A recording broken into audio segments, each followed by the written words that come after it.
Over the past few decades, recommendations or advice to the general public about what we should be eating and what we should avoid eating have changed, and then they've changed again as scientists learn more about what's in the food we eat and how those components affect our health. Especially in countries like the United States that have adopted diets that are rich in refined or processed foods, and for the most part, along with that shift, rates of obesity have increased in these countries. Well, government bodies like the USDA or the US Department of Agriculture have tried to address these public health problems by making dietary recommendations easy to understand and widely available to the public.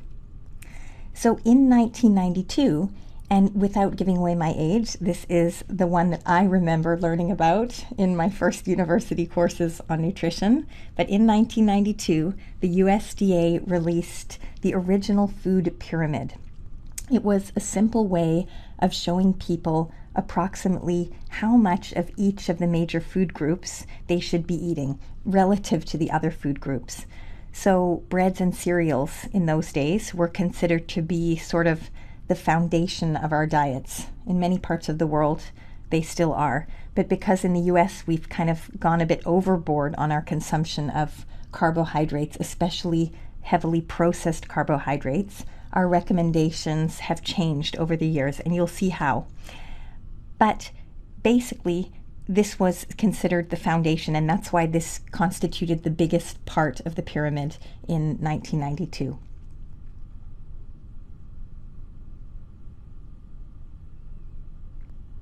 The next layer was divided into fruits and vegetables, and it was recommended that we eat 3 to 5 servings of vegetables and 2 to 4 servings of fruit every day. The problem was, and the problem still is, that the average American person didn't actually know and is still unclear today on exactly what constitutes a serving.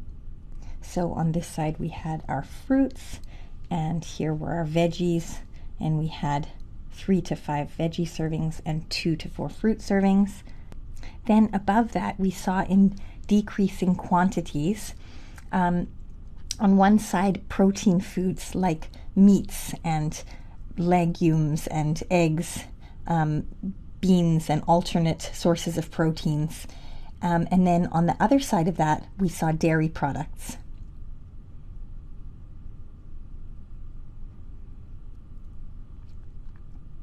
At the very top, there was this tiny triangle for fats and sweets, and that was meant to suggest to the public that they should eat their cupcakes and drink their soda in moderation. Okay, then in 2005, the USDA's My Pyramid was released, and I'm intentionally not putting a space between the words my and pyramid because that's the way it was meant to be written. And it had nice bright colors and pictures often of the corresponding foods in the groups below the picture, but sometimes the triangle was just left with colors and the words of those groups. So here they are. There were the grains, vegetables, fruit, milk, and meat and meat alternates or protein foods. And then there was this tiny strip with a picture of a bottle of cooking oil. And again, that was visually kind of suggesting that we limit these sorts of foods in our diet. But by 2005, obesity rates were rising in the US, so the USDA added a flight of stairs and an active person going up those stairs.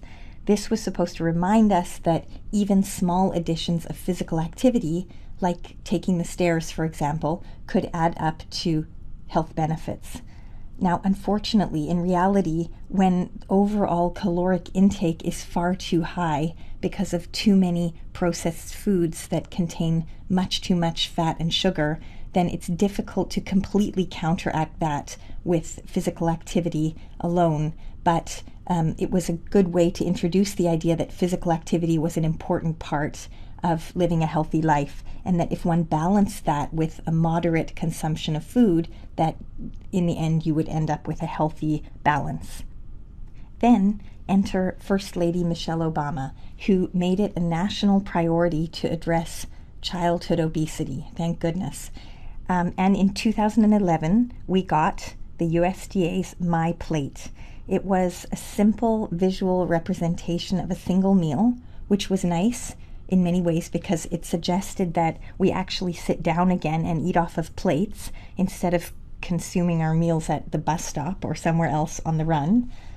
My Plate was divided into 1/2 fruits and vegetables, and there was also a suggestion that more vegetables be consumed than fruits because the vegetable segment was a bit bigger.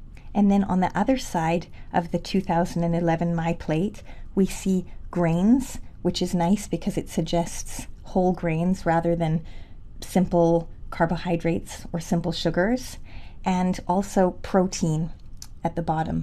And of course, on the top corner, there was a circle to represent dairy products in the diet.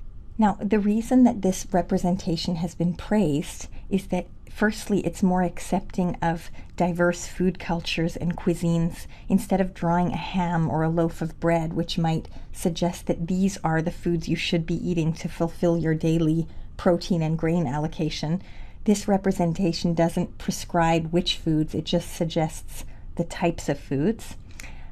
But if this were really my plate, if I had, let's say, 2 or 3 wishes, I would add a few things. The first thing that I would add is a glass of water. I think we often forget how important water is in our children's diets and even in our own diets. I would also love it if there would be a way to just remind people to keep an eye on portion size, maybe something like this. That would just be a little reminder. Smaller plates are a great way to control portion size in the home if you use them most of the time. It just sets up a sort of a normal view of what a portion size is or what a reasonable portion size is. And then the last thing I would love to add is some suggestion that variety in food and in our diets is a good thing. So maybe a little rainbow on the fruit and vegetable side, or maybe the word variety written in like this.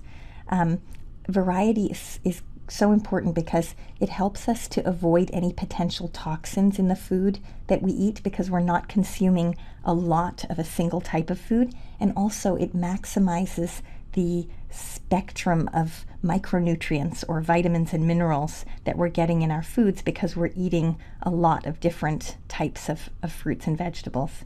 But in general, I think a diagram like My Plate is an effective way to communicate a lot of information to a large number of people across a spectrum of ages and educational backgrounds.